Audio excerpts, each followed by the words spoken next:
Hi, everybody, and welcome to the EPN Zone on leadership and power of boldness. Boldness doesn't always mean taking big risks. Sometimes it's setting a boundary, having a conversation, advocating for your team, asking for budget, or saying yes before you really feel ready for it. Leading this conversation are Amanda Pavan of Cvent and Karlyanna Burton, who presents a fresh perspective in the new role she's taking. Amanda and Karlyanna, welcome on stage.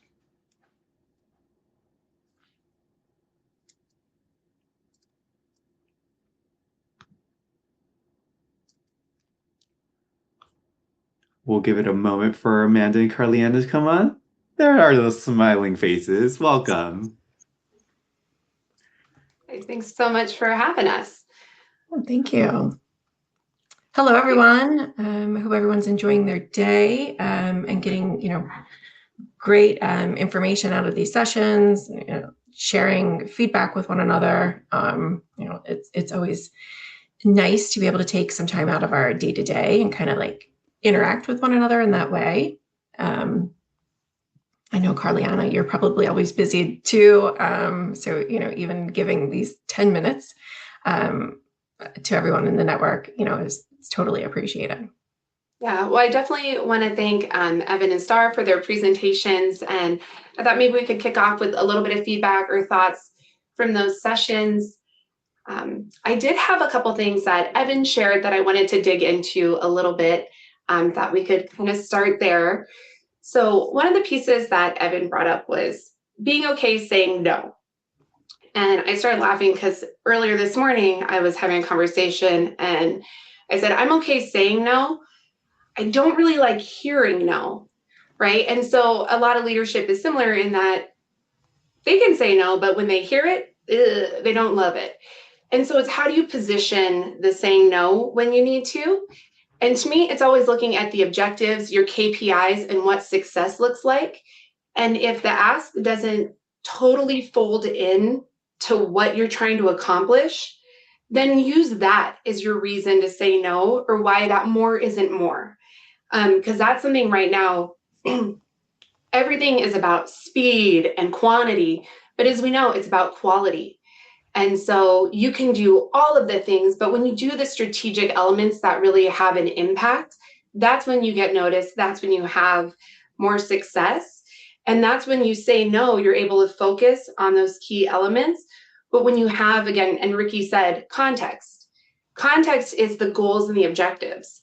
And so that's something you've set and established with your clients, with your stakeholders, and with leadership. So you're not saying no, you're just keeping everybody focused.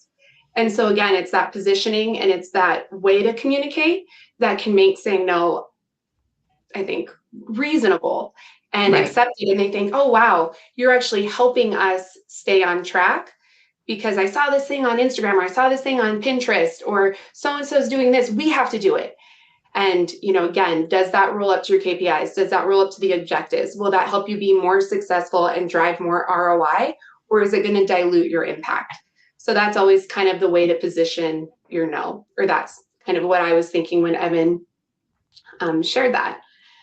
Sure. And it kind of rolls up into, he was talking about knowing your business goals and kind of like, how are you delivering on your ROI? How are you bringing value, to your client, to your events, to your stakeholders, and sort of understanding the larger picture, living kind of not just so much in the microcosm of that like one event and that one planning session. You're kind of thinking like, what are the repercussions of all these different different actions that I'm taking? And if it's saying no, it's saying no for a reason. And also being like okay with saying no, like putting up a little bit of a boundary in your day-to-day interactions with your team and with your clients. Yeah. Well, and then, that's another thing you meant when you bring up boundaries. That's another thing Evan kind of mentioned is, hey, we don't have to always be on. But I think it's important to recognize our needs and how does that impact your communication styles and to really set that expectation. So for me, it's really important if I'm sometimes I do work at night. I might take a walk during the afternoon. I might step out. I might go to the park with the kids. And so I might be on between 8 and 11 o'clock p.m. because I didn't work that afternoon. But when I'm sending Slack messages, I schedule them for the next day starting. And then I always put in that it's pre-scheduled so that if it seems kind of randomly interjected into something or into a conversation, people know, oh, that was pre-scheduled. I'm not actually on at 5 o'clock in the morning because I'm sending it to start the East Coast day. If I'm sending emails, I pre-schedule them so that my team knows. I try to flag in Slack a fire emoji if I'm like, folks, this is urgent, or I put in a turtle emoji saying like, oh, I'm actually just kind of sharing this. It's not a now thing.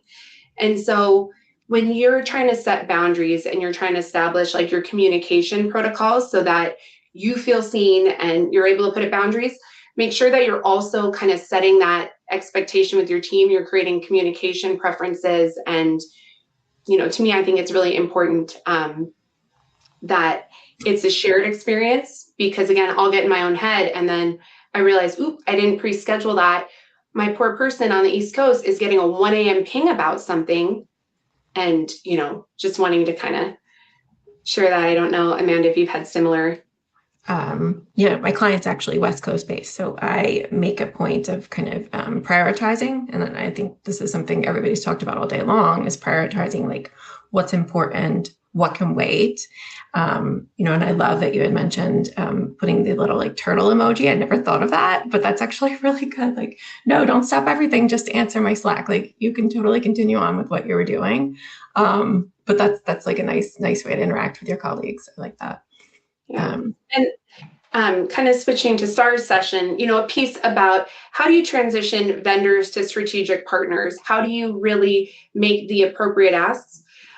Something that I found when I hit roadblocks in conversations is empowering your kind of vendors or your partners with asking them, I'm sure you can come up with a creative solution, because that shifts from you kind of pounding in what you think can happen, or when they're saying no, you're like, well, again, I don't like hearing no. I'm good with saying it.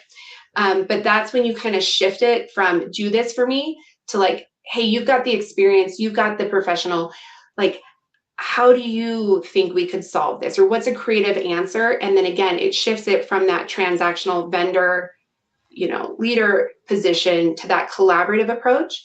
And it's amazing how creative people will get when you give them that autonomy and that sort of empowerment, and you give them that sort of belief that they are your partner.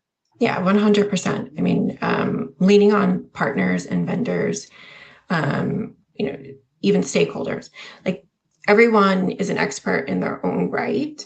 And to be able to trust that person to kind of like, you know, take on whatever that challenge is. And like you said, kind of almost, and Star had mentioned this too, like instead of just why, like why not, kind of challenging that other person to think creatively and kind of come up with, okay, so I know what your issue is. Here's my side of the story. How can we work together? You know, how can we collaborate? How can we come up with a solution? You know, and you know, Star had mentioned just asking, just putting it out there into the world and kind of seeing what comes back can be helpful. You know, if you don't ask, you'll never know.